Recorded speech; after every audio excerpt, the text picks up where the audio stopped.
বিদায়বেলায় doctor Yunus বাংলাদেশকে এক গভীর অনিশ্চয়তা ও সম্ভাব্য মহাবিপদের মুখে ঠেলে দিয়ে গেছেন। এমন অভিযোগই এখন জোরালো হয়ে উঠছে। অন্তর্বর্তী সরকারের মেয়াদের একেবারে শেষ মুহূর্তে যুক্তরাষ্ট্রের সঙ্গে সম্পাদিত এগ্রিমেন্ট অন রেসিপ্রোকাল ট্রেড ঘিরে দেশ জুড়ে তীব্র চাঞ্চল্য ও প্রশ্নের ঝড় বইছে। অনেকের মতে এই চুক্তির প্রতিটি শর্তের ভেতরেই লুকিয়ে আছে বাংলাদেশের সার্বভৌমত্ব খর্ব করার এক সুপরিকল্পিত ছক। শুল্ক হ্রাসের লোভনীয় প্রস্তাব দেখিয়ে কার্যত আগামী ১৫ বছরের জন্য দেশের হাত পা বেঁধে ফেলা হয়েছে। আর এই গোপন চুক্তির ভারী বোঝা এখন এসে পড়তে চলেছে নবনির্বাচিত প্রধানমন্ত্রী তারেক রহমানের কাঁধে।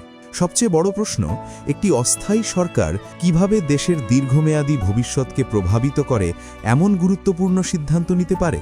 এই রহস্য আরও ঘনীভূত হয় যখন প্রধানমন্ত্রী তারেক রহমানকে ডোনাল্ড ট্রাম্পের পাঠানো অভিনন্দন বার্তায় চুক্তি বাস্তবায়নের তাড়াহুড়োর ইঙ্গিত পাওয়া যায়। তখনই অনেকে প্রশ্ন তুলছেন, নিজের আন্তর্জাতিক অবস্থান পাকাপোক্ত করতেই কি ইউনূস সরকার দেশের অর্থনীতিকে মার্কিন প্রভাবের হাতে তুলে দিয়েছে? চুক্তির পূর্ণাঙ্গ শর্তাবলী এখনও জনসমক্ষে স্পষ্ট নয়, তবে যা সামনে আসছে তাতে বোঝা যাচ্ছে এই চুক্তির মাধ্যমে বাংলাদেশ কার্যত মার্কিন বাণিজ্যিক শৃঙ্খলের ভেতরে আবদ্ধ হয়ে পড়ছে।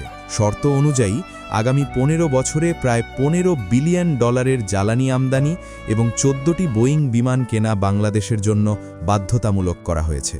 যখন দেশ তীব্র ডলার সংকটে ধুঁকছে, তখন এমন ব্যয়বহুল সিদ্ধান্ত কি কেবল স্নেহ বাণিজ্য, নাকি দেশীয় অর্থনীতিকে কোণঠাসা করার কোনো গভীর ষড়যন্ত্র? রাষ্ট্রীয় প্রয়োজন ও আর্থিক সক্ষমতা যাচাই না করেই কেন এই বিপুল অঙ্কের দায় জনগণের ওপর চাপিয়ে দেওয়া হলো, সে প্রশ্নের উত্তর আজও অজানা। এই চুক্তির সবচেয়ে ভয়াবহ দিক হল এর ভূরাজনৈতিক প্রভাব। রূপপুর পারমাণবিক প্রকল্প এবং চীনের সঙ্গে বাংলাদেশের প্রতিরক্ষা সহযোগিতা সরাসরি হুমকির মুখে পড়তে পারে। চুক্তির শর্ত অনুযায়ী মার্কিন স্বার্থের পরিপন্থী কোনো রাষ্ট্র, যেমন রাশিয়া, থেকে জ্বালানি বা সামরিক সরঞ্জাম কেনার সুযোগ থাকবে না। এর অর্থ বাংলাদেশ ভবিষ্যতে চাইলেও স্বাধীনভাবে কৌশলগত সিদ্ধান্ত নিতে পারবে না।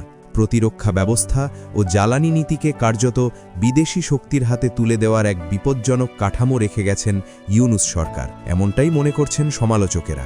ইউনূস সরকারের রোপণ করা এই গোপন চুক্তির বিশ্ববৃক্ষের ফল ভোগ করতে হবে তারেক রহমানের নেতৃত্বাধীন নবনির্বাচিত সরকারকে।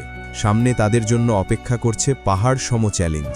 একদিকে দীর্ঘদিনের মিত্র দেশগুলোর সঙ্গে কূটনৈতিক ভারসাম্য রক্ষা, অন্যদিকে যুক্তরাষ্ট্রের মতো প্রভাবশালী রাষ্ট্রের চাপ সামাল দেওয়া। এই জটিল সমীকরণে বাংলাদেশ কোন পথে এগোবে, সেই প্রশ্নই এখন দেশের রাজনীতি ও অর্থনীতির কেন্দ্রে।